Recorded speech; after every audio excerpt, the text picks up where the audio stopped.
Today we will start the pre-farming for Topaz. I will create this guide for you all to pre-farm alongside me. I'm starting today, so I thought why not go ahead and just make a video on what I'm going to do. We'll go over all the materials the character needs, and we'll go over the materials and maybe even the sets you would like to use on her alongside the supporters and the team she'll be with. Just like every other character in the game, you're going to want 65 of that character's ascension materials. And the ascension materials Topaz will be using is the Searing Steel Blade. You get 65 of these from fighting the boss in the overworld, and then once you have enough, you can then ascend the character past certain levels, all the way up to 80. So you want to TP to the Great Mine, and you want to walk all the way down here.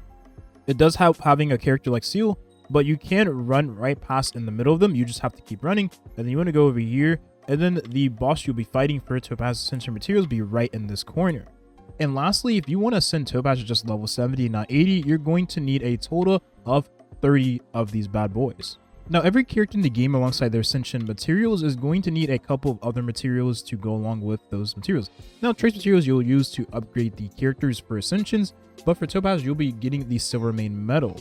You need a certain number of them, but you will have a lot of these on your account already. And if you don't already have enough, then you can just go to material synthesis and just go ahead and either exchange your lower level ones for the higher level ones, or you can go all the way back to the material exchange and then just convert them, which you probably will have a lot of materials already from the other trace materials. When it comes to ascending characters, you're always going to need a million for getting the characters from level 1 to level 80, or around a million, 900,000 give or take. And that is without saying every character needs that. That is a 5-star character. For the XP books, you want to have 290 of the Traveler's Guide. This is an amount you will be using for every single 5-star character in the game. The amount doesn't change. Or you'll need 1,160 of the Adventure Log, which is going to be the blue star version of the book. And again, this doesn't change for any 5-star character. It all is the same number. But just a general rule of thumb, you can take your character all the way to level 79, and then you can just not put any more resources into that character. It will save you quite a few books, and the level difference from 79 to 80 isn't going to matter in the long run because your character will eventually hit that level, right? Shut your When it comes to trace materials for Topaz, you want to farm Phantalia, which is the newest weekly boss we've had added to Honkai Star Rail. If you want to upgrade all of Topaz's talent, elemental skill, and ultimate to the max level, which is level 10, you're going to need around 12. Now, Phantalia is the hardest weekly boss we've had in Honkai Star Rail, and if you want to have easier times clearing this character, you might want to add a well friend, particularly one that has a Kafka at max level, or Denheng BB209. That also works too, because it is the boss centered around the character, right? For your traces, you're going to need more of the Silvermane metals. You want to stay stocked up on these because your Topaz is going to take your full stash of them. But again, you should not have a low amount of them, and if you do, you can just exchange. When it comes to the traces for the character and the materials you want to use, you will use the traces that every other hunt character uses. You're going to need a total of 69 of the blue version. You're going to need a total of 139 of the purple, and then you're going to need a total of 18 for the 2-star. Once you have 18 for the 2-star, you can then convert the rest to the blues, and then once you have enough for the blues, you then can convert the rest to the purples, and then you can just continue farming for whatever amount you need left over. This is going to be the part that takes the longest for farming for Topaz, because as you all know, the purple will drop like non-existent, and if we don't have a 2 times trace material event going on, then you're going to have a long time farming for the character. That's why we have this video out, so you can prepare for her in advance. And just when you thought you wouldn't have to use any more credits on the character, well, Topaz is the debt collector nonetheless. So she's going to take all of your credits and more with the amount she takes for her traces and her skills. You're going to need a total of 3 million for the character, give or take. That is a massive amount for the character, and considering that is on top of the 900,000 you're already going to need for her ascension. So you're going to need a total of 4 million for the character. And last but not least, you're going to need 8 of the Tracks of Destiny, which is trace materials used for upgrading the advanced levels for the character. This is going to be the hidden quote-unquote traces of every single limited character in the game. And well, you get so many of these, you'll probably have a surplus amount, so you don't have to worry about not having these. That is unless you literally upgrade every single character in the game. Then you probably will struggle with having some of these on your account. Now let's go and talk about how you would build Topaz and all of her characters. Let's do a very quick summary for this because we've already talked about it in many videos in the past. Now for Himiko, you probably will be farming the same set you'll be using on your Topaz for now. There is going to be something in the future for Topaz we cannot speak about in videos because it is a part of leaks, but if you know, you know. But for now, you'll be using the same set that you use on Topaz on Himiko. And that's if you plan to use her the same teams with Topaz. You'll probably use Himiko if you have her alongside Topaz against enemies that are way too fire. Give her a 4-piece fire set and give Topaz a 2-piece or 4-piece fire set depending on how you use the character. Because both characters can actually utilize all of the passives for the 4-piece. Both characters also use 2-piece and also Soto. Himiko using it for her ultimate and follow-up attack, and Topaz, well, being a character that is only follow-up attack damage like, so she can utilize the passive at 100%, and the crit rate is amazing for both damage dealers. Oh, just ignore my HP percent. I don't know why I have this on the character. It's so Silverwolf is using my piece. Give this back. There you go. Attack percent instead of HP. You want to have this in both you Himiko and Topaz. Both characters are going to be built the same way. If you are using Himiko and Topaz with Asta, then put attack boots on both characters unless you have speed boost that has amazing stats. As you can see, I have 2 pair of attack percent boots, and I will be using one on Himiko, and I'll be using the other on Topaz. The only character in the team that actually needs speed boosts is going to be Asta, and for one, she's going to be the support. B, she's going to be a character that is going to provide speed to the team, so she needs to have 100% uptime on the speed boost. And she is generating skill points for the team if you plan to use her as a skill point positive character and not on a break effect or damaging build. And just like Topaz and Himiko, she can use the 4-piece fire set. You don't have to farm any other set for the character, just use what you have on your account. Like, I go as far as to say, you only want stats on a character like Asta because she is a character that just needs speed, really. That's all she needs is speed and some HP so she doesn't get one shot. And for the love of God, if you plan to use Asta with Himiko and Topaz, this is going to be the best in slot light cone because it provides damage boost to the whole team. Everyone that wants to do damage is going to utilize this light cone.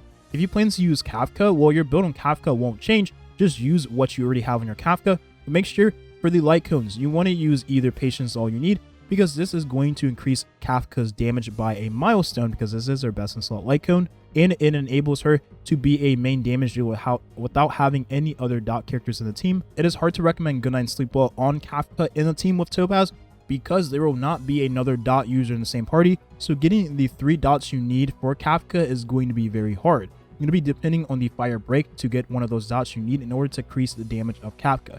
So I cannot suggest this light cone if you want to use her with Topaz. Just use the free-to-play option for Mata, which increases Kafka's damage with dots without any conditions.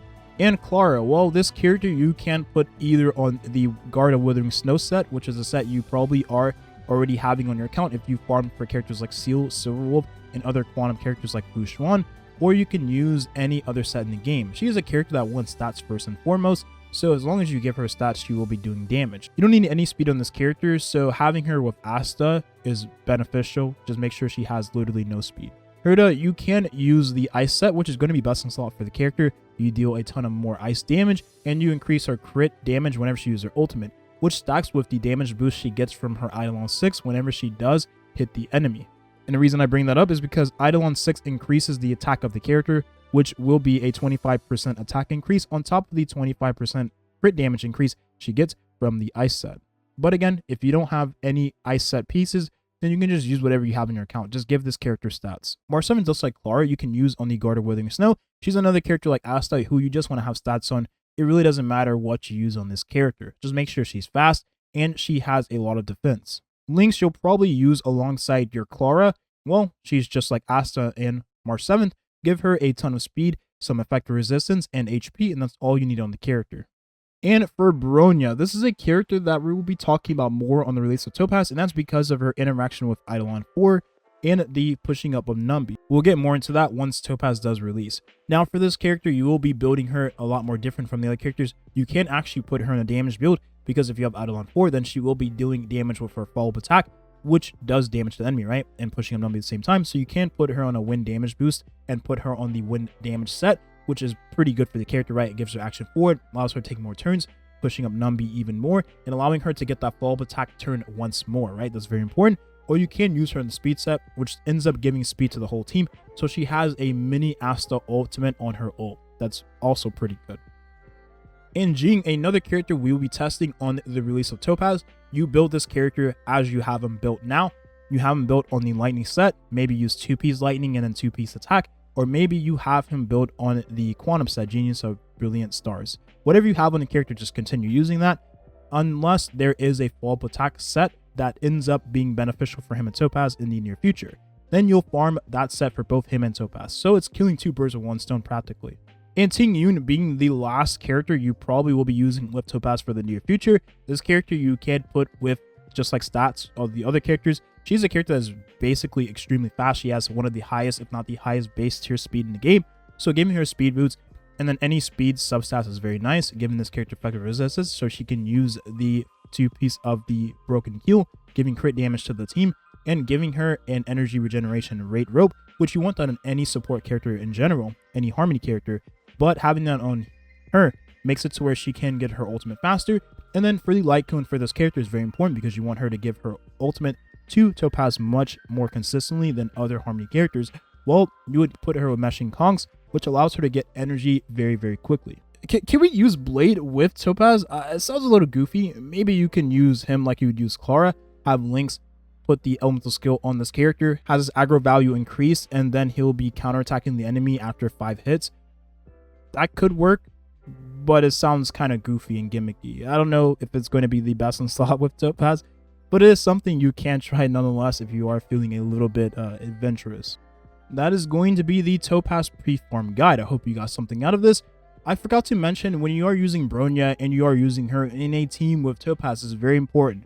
You actually do not want to have her on her 4-star or 5-star best in slot light cone. Instead, put her with a light cone like Meshing Cogs, which allows her to get her ult more consistently, or use her with something that allows her to give damage bonuses to the team without being, having a condition of the character having to move right after. The problem is with using Bronya and Topaz, if you don't have Idle on 6 for the character, is that, well, Topaz is unable to get the buffs for Numbi because Numbi is a separate entity from the character. So it's a little weird how it works, and there is more testing that has to be done. One thing I am a little bit unsure of that I will mention right now is I don't know if, let's say, Numbi goes right after Topaz, and Topaz has the buffs from Bronya, does Numbi get those buffs as well if he's going literally right after Topaz?